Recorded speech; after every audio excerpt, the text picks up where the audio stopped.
Hello chemistry folks, we're here to talk about acids and bases, and these are solutions we deal with in chemistry all the time and you use in your daily life. They're kind of like yin and yang. What's that? Well, when you look it up, here's what I found. But really it just means you can't have one without the other. It's like night and day. It's like heads and tails, or like Ohio State and Michigan. You mentioned Duke, you better also mention UNC. It's like positive and negative, or you could say like Miss Pac-Man and Pac-Man. When there's one, there's always the other. Now before we get going too far, let's get back to that solution part. Acids and bases are only acids and bases when they're with water. Now when they get into water, they both break apart and turn into ions. Now that breaking apart has terminology to it. It's kind of like tomato, tomato. Here even the Journal of Chemical Education discusses it, but technically most often we call acids breaking apart ionization or ionize, whereas bases breaking apart is known as dissociate. So we can watch this hydrochloric acid ionize into water to form the ions that are both now aqueous. We can follow the same thing with hydrobromic acid. What makes both situations dangerous is that H+ ion. It's kind of like Miss Pac-Man who's positively charged running around the place gobbling everything up that's negative. Miss Pac-Man is the hydrogen ion. Now there's one other way to write these reactions. You'll see here I've got hydrobromic acid and I will have it turn into H3O positive.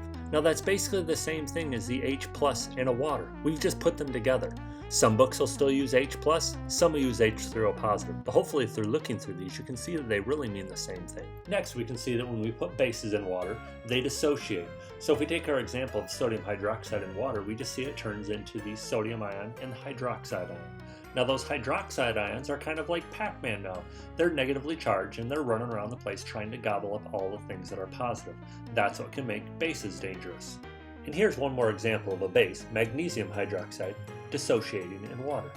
And now let's go ahead and look at the properties of acids and bases. We'll put them all down here, but let's go ahead and do them one by one. We'll start at the top. Acids taste sour. You all love Sour Patch Kids. They taste sour because of the acid. Bases taste bitter.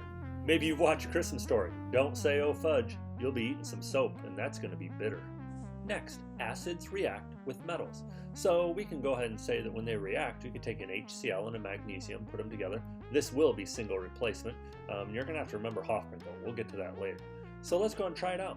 Let's take 2 molar HCl and take some magnesium and plop it in there. And sure enough, we see the single replacement reaction taking place.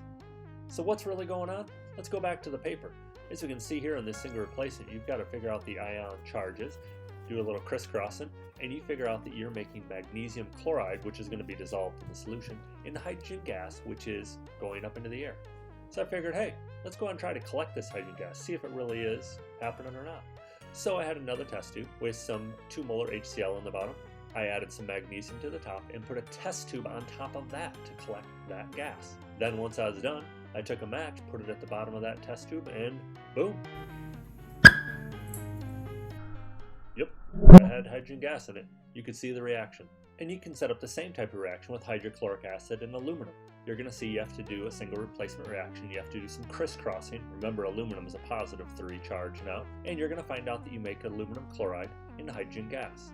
So whenever you take an acid and a metal together, what you end up making are a salt and a gas, hydrogen gas.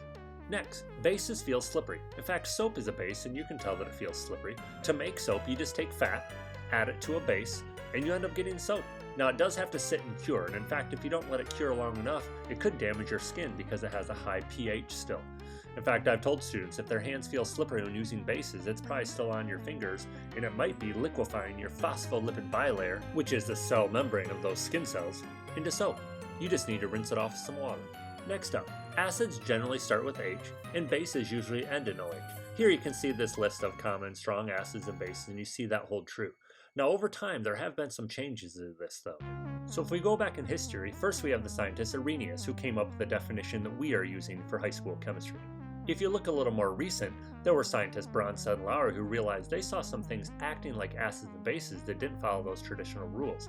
They said that they were proton donors or proton acceptors. Now to understand that a little more, let's go ahead and take a look at a Bohr model of hydrogen. As you see here, it's got 1 proton, 0 neutrons, and 1 electron on the outside. When it wants to become an H+ ion, it needs to lose that outside electron. When it does this, if you look at the picture, really, a hydrogen ion is just a proton. So yeah, it makes sense to call an acid a proton donor, or the vice versa of that, the base, the proton acceptor. If we move even more recent, we get to Lewis. Now you all know about Lewis, him and his dot structures. He really likes electrons. So he said, well, instead of calling something a proton donor, let's just do the reverse of that. Let's call it an electron acceptor. And therefore, let's call the base the electron donor. So we have 3 ways in which we can define acids and bases. Next, acids react with bases, and bases react with acids. Now, unfortunately, if you go back to Season 1, Episode 2 of The Simpsons, you'll find Bart busy in the lab. His teacher asks him, "You do know what happens when you mix acids and bases?" He confidently tells her he does, proceeds to mix them. An explosion takes place and covers them with green slime. You can check out the link in the description. But I'm here to tell you, this does not actually happen. I'm so sorry. Acids and bases mixing together does not provide an explosion. It's a neutralization reaction that leaves us with salt and water. Now initially that doesn't sound very cool, but it actually is. If you start off with that acid that has a pH of 0, which is strong enough to dissolve your hand, and the base which has a pH of 14, that'll dissolve your other hand, and put them together, it actually ends up making a salt and water. It has a pH of 7, so yeah, you can drink it. It might taste kind of nasty, but it's going to be totally harmless if you did your initial calculations of that beginning acid and base correctly. And here's another example of that double replacement neutralization reaction between an acid and a base, leaving you with a salt and water. In fact, here you can watch a neutralization reaction take place. I've got some HCl and some NaOH, and I'll add them together in this test tube, and you'll notice that, no, there's no green slime. I've just made salt and water. And now we're onto the pH scale. I've been using that term, but we actually haven't talked about what it means. Sometimes when I hear pH scale, I think the power of H. And what it's trying to do, it's trying to make tiny concentrations or molarities of acids and bases more readable. So if I were to have an acid that had a molarity of 0.00001238 molar HCl, oh, that's a big number to write down. We can just go ahead and turn it into pH, and when we do that, we get a more readable number of 4.9 for the pH. Now we can take those pH values and put them on a scale. We do that, we generally go from 0 to 14. The acids are less than 7, the bases are more than 7. And if you're at 7, you're neutral, like water. If you're really close to that 0, you're probably a strong acid. If you're closer to 7, you're a weak acid. If you're up there by 14, you're a strong base. If you're closer to 7, you're a weak base. Now, technically, you could be more than 14. You could even be 15 or 16. Those are super strong bases. Or you could be less than 0. You could be a negative value. Those happen sometimes as well. Now, one key thing to know when you're dealing with pH numbers, they are on a log scale. So when you're dealing with logs, you're dealing with the powers of 10. So let's take a closer look at that using earthquakes, something we're a little more familiar with. Back on April 19th, 2018, Michigan experienced a 3.6 magnitude earthquake. Now we're going to round that number up to 4 just to make things a little easier for math. Now the problem is you may talk to a friend that lives in California who has experienced a magnitude 5 earthquake, and you say, "I know what you're talking about." Well, you actually don't. Even though it's only a value of 1 in between them, the earthquake at 5 is 10 times more powerful than the one that you experienced.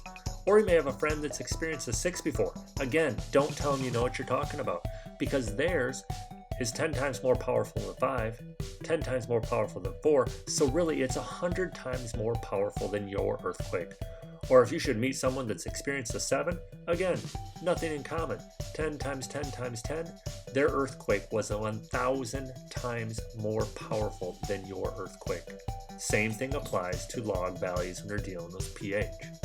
When I have a 2 and a 3, I can say that the 2 is 10 times more powerful of an acid than the 3. Or if I look at the base side of things, when I have an 8 and compare it to the 11 is 1,000 times more powerful than the 8. The part on this that can get kind of confusing is when we get higher numbers with bases, we say they're stronger, whereas when the numbers go down for acids, they get stronger. And last on our list, we have examples. They're way more than the ones I list here, but these are just some of the things we see as acids. And same thing with bases. Here are some of our common items that you'll find in your house that are bases.